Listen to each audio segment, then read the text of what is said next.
بسم الله الرحمن الرحيم الحمد لله رب العالمين والصلاة والسلام على سيد المرسلين وعلى آله وصحبه أجمعين۔ میرے پیارے بھائیوں، حضرت عمر رضی اللہ عنہ کی ایک نصیحت،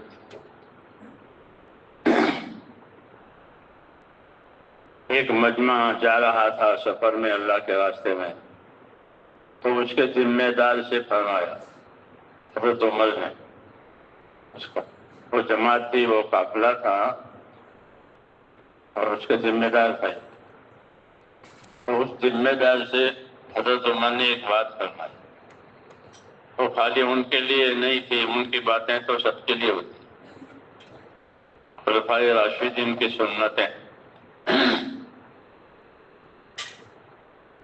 جماعت کے ذمہ دار سے، قافلے کے ذمہ دار سے یہ فرمایا کہ تمہارے ساتھ لوگ جا رہے ہیں، ان کو خیر کے کاموں کا عادی بنانا،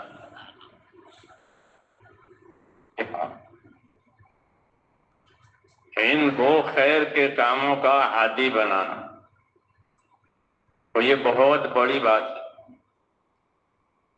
کہ آدمی اپنی زندگی میں اپنے آپ کو خیر کے کاموں کا عادی بنائے۔ ہمارے دین میں خیر ہی خیر ہے، اور خیر کے طریقے بہت ہیں ہمارے دین میں، اسلام میں،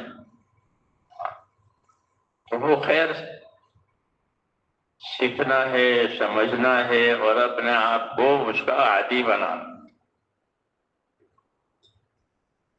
دین پہلے عادت میں آتا ہے، پھر عبادت میں پلٹتا ہے۔ جیسے چھوٹے بچے سے نماز پڑھواتے ہیں، نماز اس پر فرض نہیں ہے، نماز اس پر فرض نہیں ہے کیونکہ وہ نہ ابھی چھوٹا ہے، لیکن کیسے نماز پڑھواؤ؟ تو مارو اس کو، تھپڑ مارو، لکڑی سے مت مارو، تھپڑ مارو، 10 برس کا ہو گیا نماز نہیں پڑھتا، کیوں؟ تاکہ وہ نماز کا عادی بنے بچپن سے۔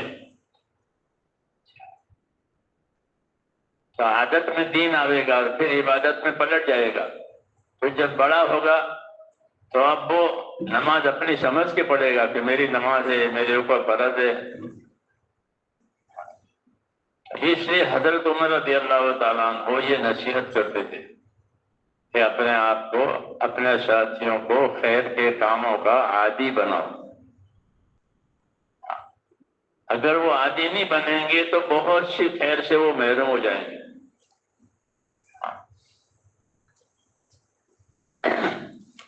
حدیث شریف میں ہے کہ ہر نماز کے بعد، یہ مثال کے طور پر کہہ رہا ہوں، کہ ہر نماز کے بعد 33 مرتبہ سبحان اللہ، 33 مرتبہ الحمدللہ، اور کیا کہ 34 مرتبہ اللہ اکبر۔ یہ سب کو معلوم ہے، یہ ہدایت دی تھی حضرت علی کو، فاطمہ کو، کہ اس کو پڑھا کرو، پھر اس کا حساب بتایا،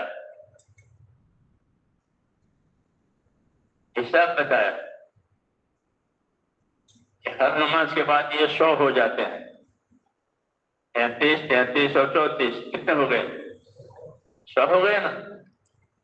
تو 5 نمازوں کے بعد کتنے ہو گئے؟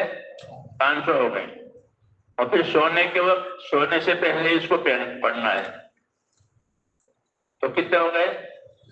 یہ 600 ہو گئے۔ فرمایا یہ 600 کلمات ہیں، اور ہر کلمے پر اللہ 10 نیکی دے گا، سبحان اللہ کی 10 نیکی، الحمدللہ کی 10 نیکی، اللہ اکبر کی 10 نیکی۔ تو کتنے ہو گئی نیکیاں؟ ہاں، 6000 نیکی روز۔ روز 6000 نیکی کمائے تو دوزخ میں کیسے جائے گا؟ نیکی والا دوزخ میں جائے گا کیونکہ 6000 گناہ تو روز کرے گا نہیں، 6000 گناہ تو نہیں کرے گا، لیکن 6,000 نیکی روز ہو جائے گی. یہ ترغیب دی ہے. حضور صلی اللہ علیہ وسلم باپ اپنے بیٹے کو ترغیب دیتا ہے، بیٹا یوں کرنا، یوں کرنا، یوں کرنا. حضور صلی اللہ علیہ وسلم فرماتے تھے میں تمہارے باپ کی طرح ہوں، والد کی طرح ہوں. تو آپ نے یہ امت کو سبق دیا مثال کے طور کہ یہ تسبیحات 100 ہوتی ہے اور 100 نے تو یہ کل 600 ہوتی ہے. اور ایک پر 10 نیکی ملتی ہے. تو ٹوٹل کتنا ہو گیا کہ 6,000 نیکی روز. لیکن فرمایا اس کے کرنے والے تھوڑے ہیں. یہ بھی فرمایا کہ اس کے کرنے والے تھوڑے. حضرت علی فرماتے ہیں جب سے مجھ کو یہ حدیث ملی ہے کبھی میں نے اس عمل کو چھوڑا ہی نہیں. تو کسی نے پوچھا کہ آپ تو میدان جنگ میں ہوتے تھے، دشمنوں کے سامنے ہوتے تھے، وہاں کیا کیا؟ کہ وہاں بھی پڑھی. یہ تو مسجد میں نہیں پڑھتے. جی ہاں، ہماری تو یہ حالت ہے کہ مسجد میں نہیں پڑھتے، وہ دشمنوں کے سامنے بھی پڑھتے. یہ بھی تسبیح پڑھنے کا وقت ہے، نماز پڑھنے کا وقت ہے، نماز کا وقت ہو گیا، نماز کے بعد یہ پڑھی جاتی ہے تو نماز کے بعد ہی پڑھ لیتا. کہ میدان جنگ میں، کہ میں نے میدان جنگ میں بھی پڑھی.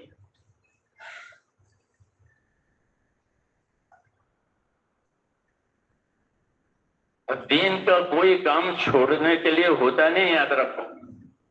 جیسے مال چھوڑنے کے لیے ہوتا ہے، کوئی مال چھوڑ کے جاتا ہے. ابھی آپ چاہیں تو یہ آپ اپنا مال چھوڑ کے جائیں گے؟ یہ تو ضرورت کی چیز ہے، کیسے چھوڑیں گے؟ تو ایسے ہی میرے دوستو آدمی کا عمل یہ اس کی کامیابی کی چیز ہے، ضرورت کی چیز نہیں. ضرورتیں تو موت پر ختم ہو جاتی ہیں. ضرورتیں جتنی ہیں چھوٹی بڑی، اس کا تعلق کہاں تک ہے؟ اس کا تعلق موت تک ہے. موت پر کوئی ضرورت نہیں ہے. لیکن جو چیز عملی ہے اس کا تعلق موت کے بعد سے ہے. جب اس کی ضرورت اس کو محسوس ہوگی. اس لیے یہ بات حضور صلی اللہ علیہ وسلم فرمائی کہ اتنی نیکی ملتی ہے 6,000 نیکی روز، لیکن اسے کرنے والے یہ بہت تھوڑے. تو صحابہ جب جتنی بڑی نیکی ہے پھر اسے کرنے والے کیوں تھوڑے ہیں؟ فرمایا کرنے والے اس لیے تھوڑے ہیں کہ جب یہ سلام پھیر کر فارغ ہو جائے گا نماز سے تو شیطان اس کو کوئی یاد دلائے گا، کوئی کام، کوئی ضرورت کہ تو اس کو فلاں کام ہے، فلاں ضرورت ہے. تو وہ اس ضرورت پہ اس کا غلبہ ہوگا تو وہ تسبیح چھوٹ کے چلا جائے گا.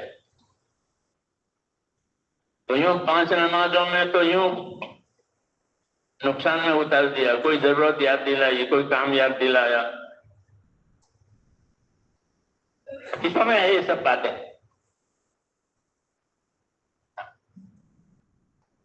حالانکہ وہ کام اب تک نہیں ہوا تھا، آئندہ تسبیح پڑھنے کے بعد بھی ہوگا.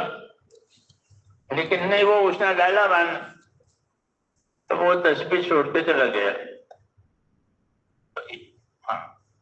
تو وہ 100 دانے تھی 1000 نیکی، وہ ہاتھ سے گئی.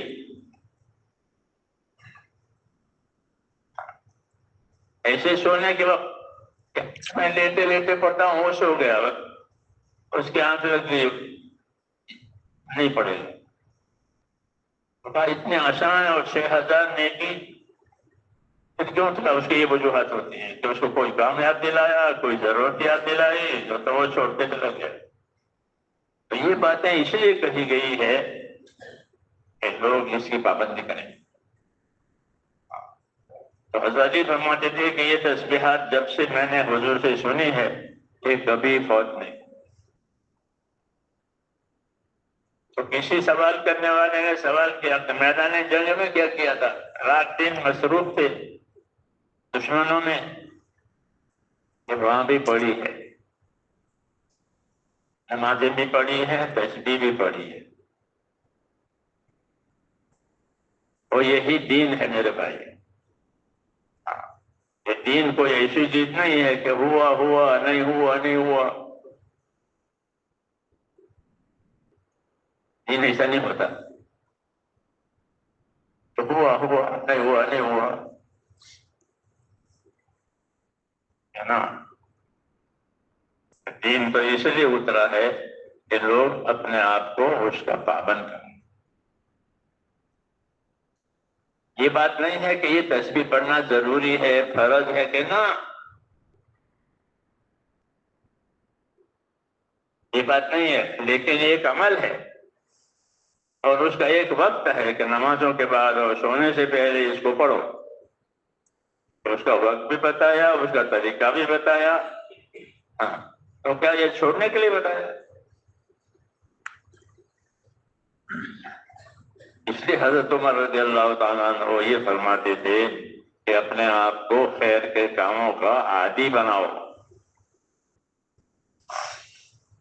کہ خیر کے کاموں کا عادی نہیں بنائے گا تو فضولیت کا عادی بنے گا، فضول چیزوں میں وقت بھی جائے گا، صلاحیت بھی جائے گی، سب کچھ جائے گا، ادھر نہیں تو ادھر آدمی ہے، یا تو ادھر ہوگا یا ادھر ہوگا، یہ نہیں کہ ادھر بھی نہیں ادھر بھی، ایسا نہیں ہوتا، یا اندھیرے میں ہوگا یا اجالے میں ہوگا، جی ہاں، یا صحیح روپ پر ہوگا یا غلط روپ پر ہوگا۔ اس لیے میرے دوستو، اصل چیز یہی ہے کہ اپنے اندر دین پیدا کرنا، اپنے اندر دین سیکھنا، اور پھر اپنے آپ کو آخر تک اس کا پابند بنانا، ارادے کے ساتھ، یہ نہیں کہ ماحول کی وجہ سے کر لے، ماحول کی وجہ سے ہو جائے یہ بات کافی نہیں ہے۔ جیسے ابھی یہاں ہے ڈرپ کرتے ہیں، یہ کمزور ہے بھائی، یہ بات کہ بھائی ماحول ہے تو کر لیا، یہ نہیں، ماحول ہو نہ ہو ہمیں کریں اور ہم اس کا ماحول بنائیں گے۔ ماحول نہیں ہے تو کہ ماحول بناؤ کہ تم سب کرو تاکہ دوسرے لوگ بھی کریں، اسے ماحول بنے گا۔ جی ہاں، تو اس لیے اپنے آپ کو خیر کے کاموں کا عادی بنانا، اور سب سے بڑی خیر جو ہے وہ نماز ہے۔ تو کیا ہے؟ ایمان کے بعد اسلام میں سب سے بڑی خیر کہ وہ 5 وقت کی نماز ہے۔ تو نماز کا جتنا دباؤ آدمی پر ہوگا اتنا اس کے دین کے اوپر دباؤ ہوگا۔ وہ نماز سے آزاد ہے تو دین سے بھی آزاد ہے۔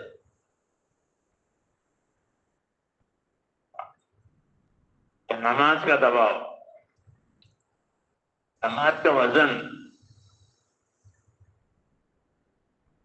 جی ہاں، حضرت عمر رضی اللہ تعالیٰ عنہ پر حملہ ہوا، ایک دشمن نے حملہ کیا، نماز پڑھا رہے تھے، قاتلانہ حملہ، بہت بھاری حملہ تھا وہ، تو بے ہوش ہو کر گر گئے نماز میں، فجر کی نماز میں، اندھیرے میں اس نے حملہ کیا، تو بے ہوش رہتے تھے، لوگ آتے تھے پوچھتے تھے، جیسے لوگوں کی عادت ہوتی ہے۔ ایک صحابی آئے، مشور ابن مخرمہ، انہوں نے پوچھا امیر المومنین کا کیا حال ہے؟ یہ حال ہے، دیکھو ہوش میں نہیں ہے، ہوش میں لاؤ۔ انہوں نے کہا ہوش میں لاؤ، ہوش میں کیسے لاؤ؟ کہ نماز سے ہوش آئے گا، ٹھیک ہے، کہ نماز سے یہ ہوش میں آئیں گے، کہ بن گیا نماز کا دباؤ۔ تو لوگوں نے جا کر امیر المومنین الصلاۃ الصلاۃ صلی کا، امیر المومنین نماز، آپ نے نماز پڑھی؟ پھر جب ہوش آیا، کیونکہ حملہ بہت زوردار حملہ تھا، ادھر سے ادھر پیٹ چھیڑ دیا تھا اس نے، علاج کرنے والے آئے تھے، جیسے آج کل ایکس رے ہوتے ہیں، کیا کہا، اس زمانے میں ایکس رے نہیں تھے، تجربے تھے. انہوں نے زخم دیکھنے کے لیے دودھ پلایا. دودھ پلا، وہ دودھ یہاں سے لے کے یہاں نکل گیا، تو ایکس رے ہو گیا. تو اس نے ہاتھ اٹھا دیا علاج والے نے کہ یہ نہیں بچے گا، سارا کٹ گیا ہے. تو دودھ ادھر سے ادھر آ گیا. اسے بے ہوشی رہتی، لیکن بے ہوشی میں نماز کا نمبر آیا تو ایک دم ہوش آ گیا. اثرات، ہاں ہاں ہاں. اور اسی حالت میں نماز پڑھی، زخمی حالت، اور نماز کی تبلیغ بھی کی. نماز بھی پڑھی اور نماز کی تبلیغ بھی کی. مسلمان اپنے دین پر رہے گا اور دین کی تبلیغ بھی کرے گا، کیونکہ کوئی دوسرا تو دین کا وارث ہے نہیں، یہی دین کے وارث ہیں. تو نماز بھی پڑھی اور نماز کی تبلیغ کی. نماز کی تبلیغ کیا کی؟ نماز پڑھ کے یوں کہا کہ لا سہم فی الاسلام من ترک الصلاۃ، جو نماز چھوڑ دے اسلام میں اس کا کوئی حصہ نہیں ہے. یہ تبلیغ کی. کوئی مسلمان ہو کر نماز چھوڑ دے، اسلام میں اس کا کوئی حصہ نہیں ہے، نمازی نہیں ہے، کیونکہ آخر میں محمد میں نمازی رہ جائے گی. آخر میں نمازی رہ جائے گی، وہ بھی نہیں ہے. تو اس لیے میرے بھائیو اپنے آپ کو خیر کے کاموں کا عادی بناؤ، تاکہ برے کاموں کے عادی نہ بنے. اور اس کا آسان طریقہ یہ ہے کہ ہر وقت کی سنتیں یاد ہونی چاہیے. آسان آسان سنتیں ہیں، آسان آسان سنتیں ہیں، کیونکہ ہمارے یہ تو عمل کا طریقہ سنتوں کا طریقہ ہے. ایک وقت میں یہ سنت ہے، ایک وقت میں یہ سنت ہے، ایک وقت میں یہ سنت ہے. جو اپنے آپ کو اس کا عادی بنائیں گے تو دوسری چیزیں نہیں آئیں گی، نہیں تو دوسری چیزیں آئے گی، اس میں جانی مالی تمام صلاحیتیں لگے گی. اس لیے حضرت عمر کی یہ نصیحت ہے لوگوں سے کہ اپنے آپ کو خیر کے کاموں کے عادی بناؤ، یعنی اس کے پابند ہو جاؤ.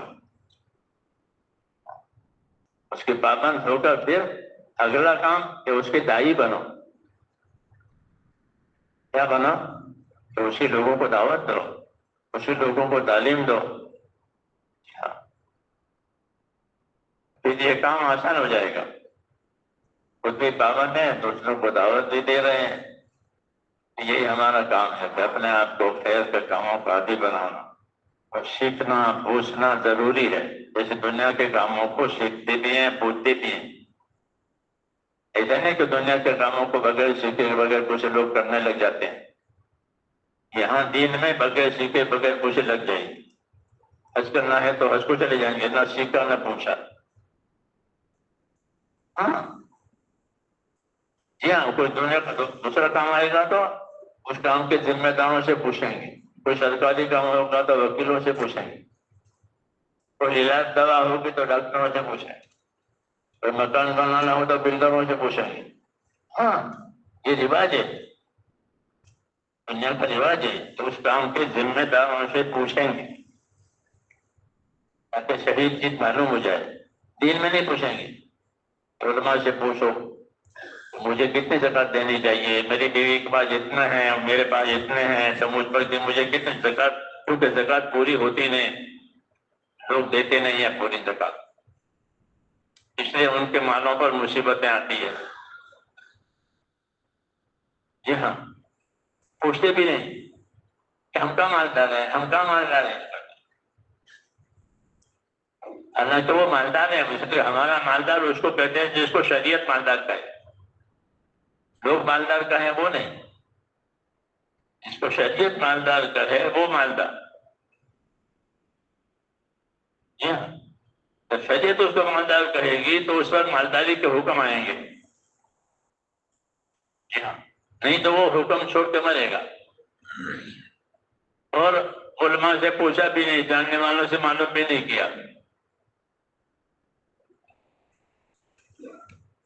اس لیے یہ طریقہ ہے کہ اپنے آپ کو خیر کے کاموں کا عادی بنانا اور اپنے آپ کو اس سے پابند کرنا. اسی زندگیاں جو ہے وہ شہید ہوتی ہے، نہیں تو زندگی ضائع ہوتی ہے اور ذمہ داریاں جواب داری کی بڑھ جاتی ہے. اور یہ مذاکرے تذکرے اسی وجہ سے ہوتے ہیں کہ بھائی اس سے کوئی بے خبر نہ رہے، باخبر رہے. کیونکہ اللہ تعالیٰ کو جواب دینا پڑے گا. اللہ نے حساب اپنے ذمہ رکھا ہے کہ میں کروں گا حساب سب کا. جی ہاں، سب کا حساب میں دیکھوں گا. یہ کہا ہے ان علینا حسابهم ثم علینا حسابهم. سب کا حساب کیا میں اللہ کا میرے ذمہ کروں گا. ظاہر بات ہے اللہ زیادہ جاننے والا کون ہے؟ اللہ مجھے آپ کو توفیق عطا فرمائے. آمین. اللهم صل وسلم وبارك على سيدنا محمد سيد المرسلين وعلى آله وصحبه أجمعين. ربنا إننا آمنا فاغفر لنا ذنوبنا وقنا عذاب النار. اللهم إنك عفو تحب العفو فاعف عنا. آمين. اللهم إنك عفو تحب العفو فاعف عنا. ربنا آتنا في الدنيا حسنة وفي الآخرة حسنة وقنا عذاب النار. وصلى الله على محمد.